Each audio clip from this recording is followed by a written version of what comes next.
We have Matt Foote, a criminal and human rights law solicitor and legal commentator at Appeal, formerly of Bernberg Pearce. Matt, over to you, please. Thank you, Pete. We live in very frightening times. In 2020, David Lammy said that jury trials are a fundamental part of our democratic settlement. And how far have we come in the last few years? The judge-led review that is a power grab by Leveson for judges to take over whole swathes of trials, but particularly protest trials. It's the fact, really, that there would not be any protest trial that would get a jury if those reforms came in. No longer would ordinary people be deciding if protesters are innocent or guilty. It would be the judge with their particular background and their particular race and all the things that all the prejudice that will come with them. So that's the most scary thing. But alongside that, over the last few years, has been the silencing of protesters in their trials as to why they are protesting at all, the motivation. Not allowed to hear that in the court, continuously judges censoring. And now we have the natural extension of that is the representative of the protester giving his speech, who's now being threatened with censored, but not just being threatened with censored, but with imprisonment. For what? For mentioning Bushel's case, probably the case of which we should all be proud, which says that the jury decide the verdict, not the judge.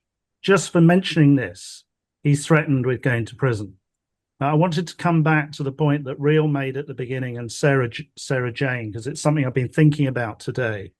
If this goes through and we must stop it, we have to stop this happening because the effect of it is appalling. The chilling effect it will have on our trials, particularly in political and protest trials, which is where speech really does need to be protected.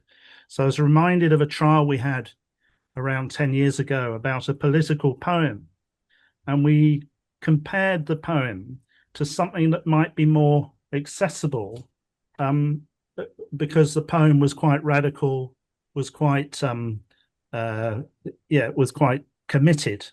We compared it with John Betjeman's Slough.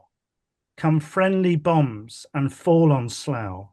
It isn't fit for humans now. There isn't grass to graze a cow. Swarm over death. Now, in the new regime, if we're going to be clamped down upon, are we allowed to say that sort of thing anymore?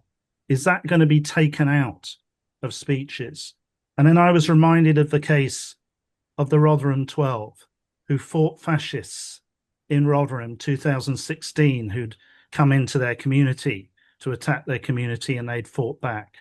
And so moved was the trial judge in that trial that in his closing speech, he compared it to Cable Street, what happened in 1936, where people put up barricades to keep out the police and to keep out the fascists and threw missiles at the police. Now, is that sort of thing going to be taken out of speeches in future for fear that we can't talk about history? We can't compare what's being spoken about with poems and history and with our culture. We can't talk about Bushel. This is the real danger, the chilling effect that it would have on political and protest trials in particular, but on all trials, as Sarah Jane has made the point. And so I just finished with this. We can stop this. I think there's an anniversary of Bushel's case coming up, and I think we should all celebrate it with supporting Rajiv in some sort of visual way.